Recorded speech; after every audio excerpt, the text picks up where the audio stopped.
So hello everybody, Craig Hanson here and welcome to my video. We're having a look at Ben Hogan, some of the earliest footage of Ben Hogan that's out there on the left side, and compared to later on in his career when he had made some of the changes that he made to make him perhaps the best ball striker of all time. So it's a very interesting video, this one on the left, as there are some big differences, and obviously we can still see the idiosyncrasies and the characteristics of his swing with the arms together and the lowering of the head.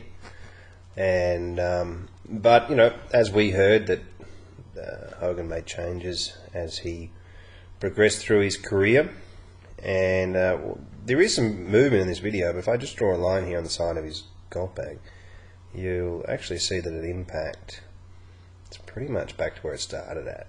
So you can definitely see in the background with his head in relationship to the trees that it's definitely moving downwards. So there is a compression and movement downwards, and yeah, let's get in there and have a little bit of a look at some of the differences. So the swing was definitely much longer, and when he gets to the top of his swing, I'll just pop a line in here.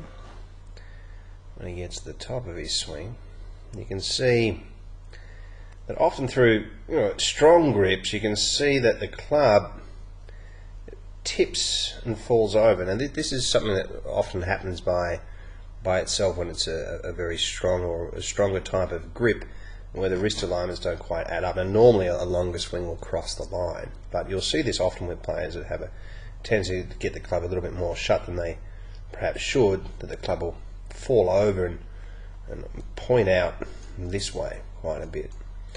Now, when the swing is longer, what happens is there's more arm swing, more club swing, and it becomes more difficult to get things to collect or match up at the bottom in regards to sequence. So this is definitely one of the things I see in this swing, is that when he comes down, the right foot is much higher, and at impact it does look like around about here that his right arm is perhaps behind the body and a little bit caught.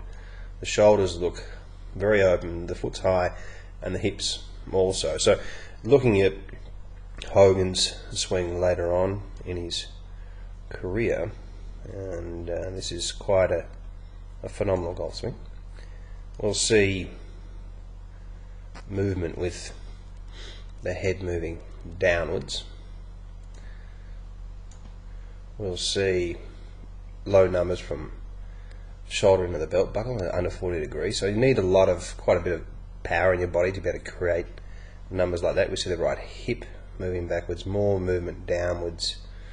The right foot is longer onto the ground. So you'll see at impact, definitely looks like the right elbow is not being caught or stuck, and the right foot staying longer on the ground, and the shoulders perhaps not as far open as they were.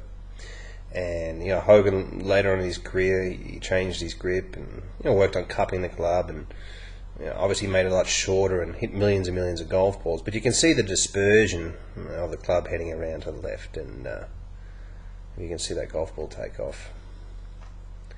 That's an unbelievable action in a way, isn't it? It reminds me of sometimes when you get up into these arm positions here, Hunter May and Jason Day, Adam Scott, where the forearms are extremely close together, and amazing flexibility.